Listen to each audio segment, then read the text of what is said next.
नया साल है, नई चुनौतियां हैं, नई उमंग है और अभी हमारे साथ हैं बीजेपी के प्रदेश प्रभारी डॉक्टर राधा मोहन दास अग्रवाल। क्या तो चुनौतियां रही 2024 में और 2025 में क्या उमंगें रहने वाली है? देखिए, 21 अक्टूबर 1951 में हमारा निर्माण हुआ था भारतीय जनसंघ के रूप में, और 6 अप्रैल 1980 में भारतीय जनता पार्टी के रूप में। हम शुरू से ही विपरीत परिस्थितियों में काम करते रहे और चुनौतियों का सामना करते रहे, और इसीलिए हमारे नेता माननीय प्रधानमंत्री नरेंद्र मोदी जी कहते हैं, आपदा में अवसर और चुनौतियां व्यक्तित्व विकास का साधन। इसीलिए हमने जब शुरू किया था तो 3 सीट से शुरू किया था। 89 आते आते बीच में हम लोग घट उठ करके 2 सीट पर भी आ गए थे जी। और आज हम दुनिया की अकेली पार्टी हैं जो समकालीन राजनीतिक परिदृश्य में तीसरी बार इतने बड़े देश का चुनाव जीत करके आई है। तीसरी बार भारत में भारतीय जनता पार्टी की सरकार बनी है और नरेंद्र मोदी जी हमारे लोकप्रिय प्रधानमंत्री बने। प्रदेश की बात करें 2024 की, खट्टा मीठा अनुभव रहा। लोकसभा चुनाव में थोड़ी कमजोर हुए लेकिन उपचुनाव में वापस विजयी हुए। देखिए, लोकसभा में क्या हुआ मैं उसके बारे में बहुत बता नहीं सकता, क्योंकि वास्तव में मैं उस समय राजस्थान का प्रभारी नहीं था और मेरे पास कर्नाटक का और अन्य प्रांतों का काम था। मैं कर्नाटक के चुनाव को बेसिकली देख रहा था। हम लोगों ने वहां अच्छी जीत पाई है। कांग्रेस की सरकार थी। कांग्रेस की सरकार होने के बावजूद 28 में से 19 सीटें भारतीय जनता पार्टी ने जीती और कांग्रेस को सिर्फ 8 सीटें मिली। राजस्थान में किन परिस्थितियों में क्या हुआ मुझे नहीं मालूम। जब मैं यहाँ आया तो उस समय सिर्फ 1 सीट हमारे पास थी, सलम्बूर की, और 7 सीटों पे चुनाव था। हमारे भारतीय जनता पार्टी के कार्यकर्ताओं ने, हमारी भारतीय जनता पार्टी के पदाधिकारियों ने, हमारे मंत्रिमंडल के सारे सदस्यों ने माननीय मुख्यमंत्री के नेतृत्व में इतनी मेहनत के साथ, इतनी निष्ठा के साथ काम किया कि हम 1 सीट से शुरू करके करीब करीब 7 सीट जीत चुके हैं। जीतने के आधार पर तो हमने 5 सीटें जीती हैं, लेकिन हमने सारे स्तंभ ध्वस्त किए हैं। रामगढ़ का एक बहुत बड़ा स्तंभ वो बना करता था आपराधिक वृत्ति का, एक कट्टरवादी मुसलमान, हमने उसको हराया। झुंझुनू को एक व्यक्ति विशेष का गढ़ कहा जाता था तो वो गढ़ हमने ध्वस्त किया। खिंवसर को एक व्यक्ति विशेष की प्रॉपर्टी माना जाता था, हमने उसे समाप्त किया। देवली निमरा हम कभी जीतते ही नहीं थे 53 सालों में, हम उसको जीत करके लाए। सालंबूर हमारी सीट थी ही। दौसा हम जीतते जीतते हार गए, खाली 2300 वोटों से हम पिछड़ गए। और 84 जो भारत विरोधी गतिविधियों का केंद्र बन रहा था, जिसे पिछले चुनाव में हमने 77,000 से लूज किया था, इस चुनाव में हमने एक नया प्रत्याशी देकर सिर्फ 22,000 के अंतर से चुनाव हारने का। प्रभारी का मोटा काम संगठन को मजबूत करना होता है। अब चूंकि चुनाव का काम चल रहा है, संगठन पर्व हो रहा है, अब हम उस स्टेज पे कह सकते हैं कि 10 तारीख को तक जिला अध्यक्षों की घोषणा हो जाएगी। कितना काम इसमें बाकी है? सर्वसम्मति से आधार पर निर्णय होगा या फिर इलेक्शन के आधार पर होगा? देखिए, हम मंडल अध्यक्षों के चयन की प्रक्रिया से गुजर रहे हैं। 3-4 दिनों में ये काम पूरा हो जाना चाहिए। फिर हम 8-9 तारीख तक जिला अध्यक्षों की नियुक्ति करने की स्थिति में आ जाएंगे। हमारे चुनाव के कुछ नियम हैं।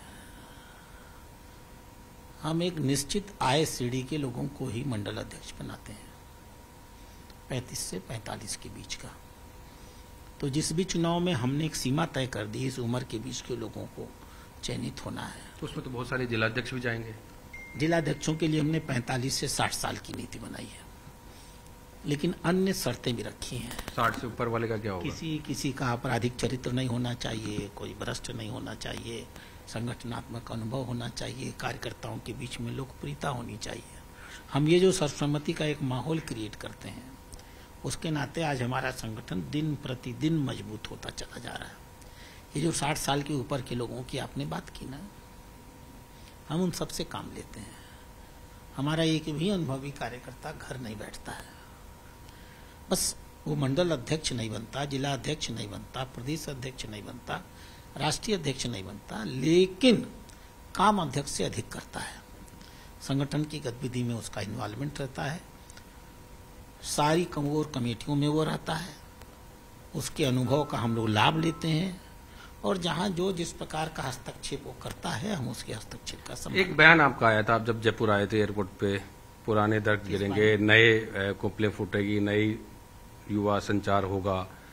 सवाल मंत्रिमंडल पे आता है कि संगठन से ही सरकार बनती है, सरकार से संगठन कभी नहीं बना, संगठन से सरकार बनी है।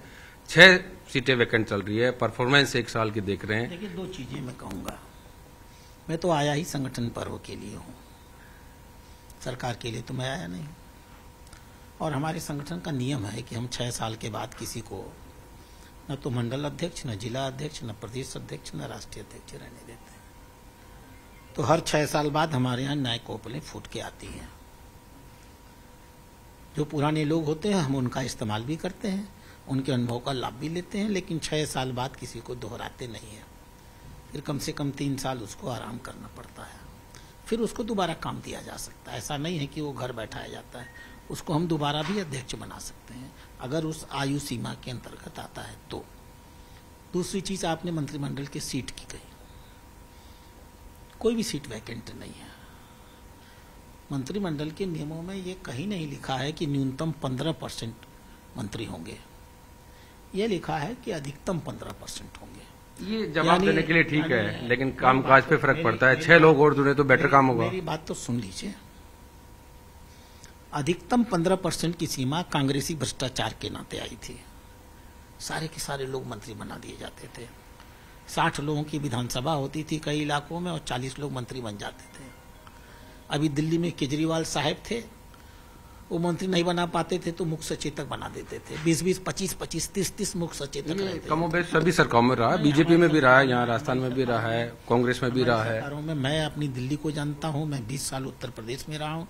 हमारा खाली एक मुख्य सचेतक होता है और उस मुख्य सचेतक को सरकार से 1 रुपया भी नहीं मिलता, एक संसाधन भी नहीं मिलते, कोई अतिरिक्त वेतन भी नहीं मिलता है। अधिकतम 15% की सीमा है कि आप इससे अधिक नहीं बना सकते, लेकिन यह शर्त नहीं है कि 15% अगर आप नहीं बनाएंगे तो वो मंत्रिमंडल नहीं माना जाएगा। हमारी इच्छा है, हम अगर इतने मंत्रियों से काम कर रहे हैं तो हम क्यों सरकार का पैसा खर्च करें। और हमें अगर लगता है कि अनुभव के हिसाब से हमें कुछ अतिरिक्त मंत्रियों की जरूरत है तो समय आने पर हम उसका तय कर लेंगे। एक बड़ा सवाल अभी राजस्थान में चल रहा है, जिले कम किए गए हैं, विपक्ष हमलावर हो गया है। क्या कहेंगे, क्या पूरी तरह से जो प्रेजेंटेशन सरकार की तरफ से होना चाहिए था कि क्यों जिले निरस्त के वो नहीं बता पाई, इस वजह से हमलावर हुई है, या मानते हैं कि कमजोरी रही है कहीं? देखिए, हमलावर इसलिए हैं क्योंकि वो ये नहीं बता पाए हैं कि हमने जिले बनाए क्यों थे। जिले क्यों बनाए जाते हैं? इसलिए बनाए जाते हैं कि प्रशासनिक कार्यक्षमता बढ़ेगी, इसलिए बनाए जाते हैं कि नागरिकों का जीवन सहज हो जाएगा, वो उन जिलों में जाकर के अपना काम करा लेंगे। पूर्ववर्ती सरकार ने क्या किया? कोई जांच कमेटी में नहीं बैठाई, कोई फैक्ट फाइंडिंग नहीं की, चुनाव के ठीक पहले घोषणा कर दिया कि हम इतने इतने जिले बना रहे हैं। यानी उन्होंने प्रशासन की जरूरत और नागरिकों के हित की चिंता नहीं की, अपने राजनीतिक हित और लाभ के लिए जिले बना दिए। और वो स्वयं जानते थे कि हम राजस्थान के साथ खिलवाड़ कर रहे हैं। बहुत से जिलों में उन्होंने प्रशासनिक भवन नहीं बनाए और बहुत से जिलों में उन्होंने एक भी प्रशासनिक अधिकारी की पोस्टिंग तक नहीं की। दूसरे जिलों से वो जिला चल रहा था, तो उन्होंने जिले बनाने का उपहास किया था, नागरिकों की भावनाओं का मजाक उड़ाया था, और इसलिए आज नागरिक संतुष्ट है। कुछ जिले ऐसे हैं जिनका होना वास्तव में जरूरी था। अनूपगढ़ एक ऐसा जिला था जिसको ये मानना जाता था कि गंगानगर से 200 किलोमीटर दूर लगता था, वहां होना चाहिए था। तो क्या संगठन की तरफ से आप कोई प्रस्ताव देंगे?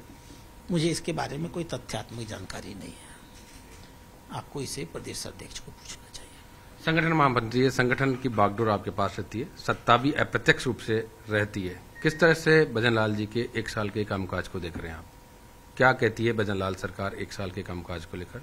सत्ता हमारे पास नहीं होती है और हम सत्ता के नजदीक जाने का भी प्रयास नहीं करते। हम ये मानते हैं कि हमारा संगठन मजबूत रहेगा और संगठन जनता के बीच में रहेगा तो सत्ता आती और जाती है। विधायक सांसद बनते रहते हैं, बिगड़ते रहते हैं। मैंने आपसे कहा कि एक जमाना था जब 2 सांसद थे हमारे, तो क्या हम राजनीतिक दल नहीं थे? उस समय भी हमको 22-23% वोट मिला था। हमारी राजनीति कार्यकर्ता आधारित और विचार आधारित संगठन की राजनीति है, सत्ता आधारित राजनीति नहीं है।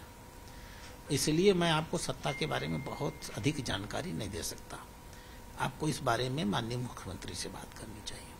आपकी मुलाकात हुई होगी उसमें कहीं चर्चा में? हमारी अक्सर मुलाकात होती है, हम यहाँ आते हैं तो होती है, हम दिल्ली जाते हैं वो दिल्ली जाते हैं तो होती है, जरूरत होती है हम टेलीफोन पे बात करते हैं। लेकिन सरकार का मूल्यांकन मुख्यमंत्री को करना होगा, मंत्रियों का नेतृत्व तो वो करते हैं और वो कर रहे होंगे।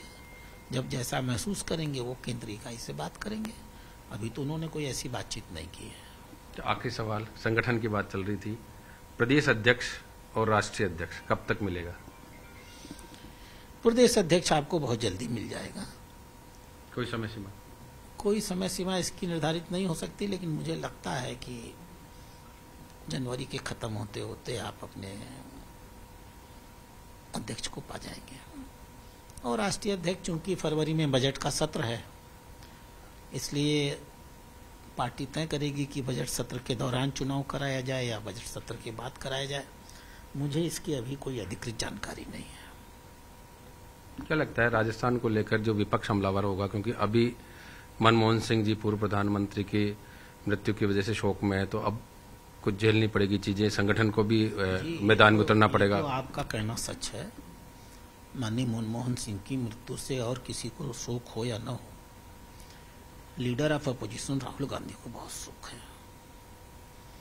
उन्होंने उनके अस्थि को ले जाकर के वियतनाम में किसी नदी में डालने का काम किया है। कितना शर्मनाक है। आपकी पार्टी का इतना बड़ा नेता मर गया, 10 साल तक आपका प्रधानमंत्री रहा है, आप उससे अस्थि कलश विसर्जन का इंतजार नहीं कर पाए। आप चले गए वियतनाम 9 वर्ष को मनाने के लिए, और वियतनाम से कहां गए ये भी नहीं पता। अगल बगल में बहुत नामी जिले और देश हैं, वियतनाम और बैंकॉक में बहुत अंतर नहीं है। आप दावा करते हैं हम अकेले चले, कोई जन्मदिन मनाने, कोई 9 वर्ष मनाने अकेले जाता है कि परिवार के साथ जाता है? तो उनको बताना चाहिए थी कि वो परिवार लेके गए हैं या वियतनाम में उनका परिवार आने वाला है। कांग्रेस ने तो जवाब दिया ना इसका कि किसी की निजी यात्रा को इस तरह से नहीं उठाना चाहिए। जी, स्वर्गीय मनमोहन सिंह जैसे बड़े व्यक्तित्व का अपमान करना पवाल का प्रश्न नहीं होना चाहिए। उनका उपहास उड़ाना राजनीतिक जीवन में प्रश्न नहीं होना चाहिए। उनके अध्यादेश को फाड़ना निजी वर्ग का प्रश्न नहीं होना चाहिए। सिखों का कत्लेआम करा देना इंदिरा गांधी की हत्या के बाद निजी प्रश्न हो जाना चाहिए। ये तो पूरी कांग्रेस पार्टी के डीएनए में है।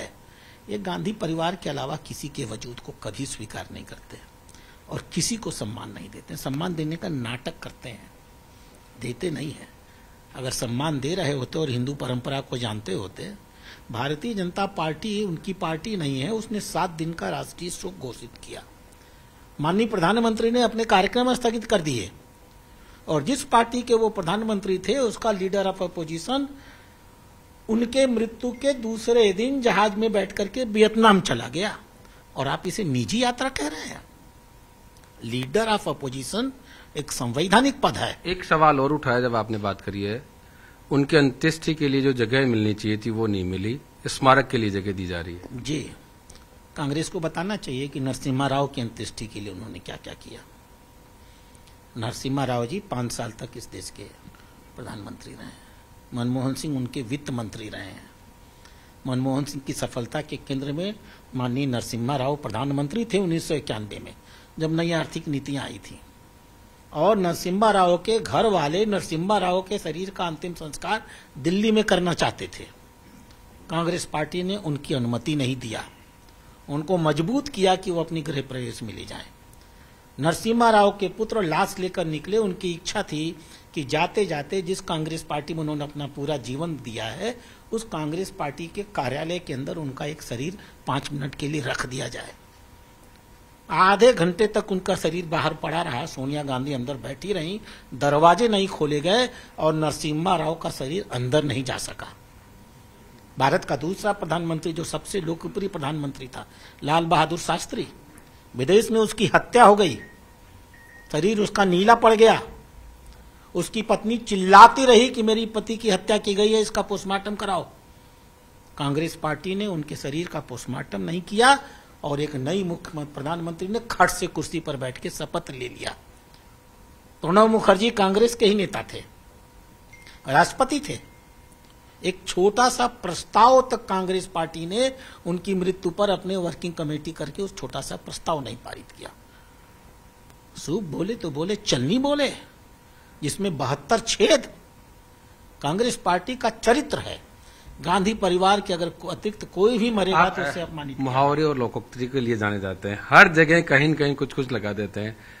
पूर्व मुख्यमंत्री अशोक गहलोत के लिए भी बोला था आपने। जनता से जुटा हूं, जनता सिखाती, जनता पढ़ाती, जनता बताती है। अब मेरी क्या गलती गहलोत जी के बारे में? आप राजस्थान के मुख्यमंत्री हैं, राजस्थान के चुनाव में आप हार गए। हारने के बाद तब से आपका पता नहीं, अचानक आप खड़े होते कहते मणिपुर में भाजपा जनता पार्टी के मुख्यमंत्री ने। अरे भैया, मणिपुर के मुख्यमंत्री को छोड़ो, तुम बताओ, तुम मुख्यमंत्री थे, तुम क्यों हारे? तुम्हारी कौन सी नीतियां थी जिससे जनता आक्रोशित हो गई? इसीलिए मैंने कहा इस बात को कि तू इधर उधर की न बात कर, तू बता कि कारवा कहां लुटा। बर्बाद किया आपने राजस्थान में कांग्रेस को, और पूछ रहे हैं मणिपुर के बारे में, तो कहना ही पड़ेगा मुझे। चलो, अगली बार आपकी यात्रा होगी तब फिर आपके साथ चर्चा में हम जुड़ेंगे। न्यूज 18 परिवार की तरफ से हम नववर्ष की शुभकामनाएं देते हैं। साथ ही ये थे हमारे पास बीजेपी के प्रदेश प्रभारी, जो प्रदेश के संगठनात्मक और सत्ता के जो सवाल किए गए उनके जवाब दे रहे थे। कैमरामैन अविनाश के साथ सुधीर शर्मा, न्यूज 18 जयपुर।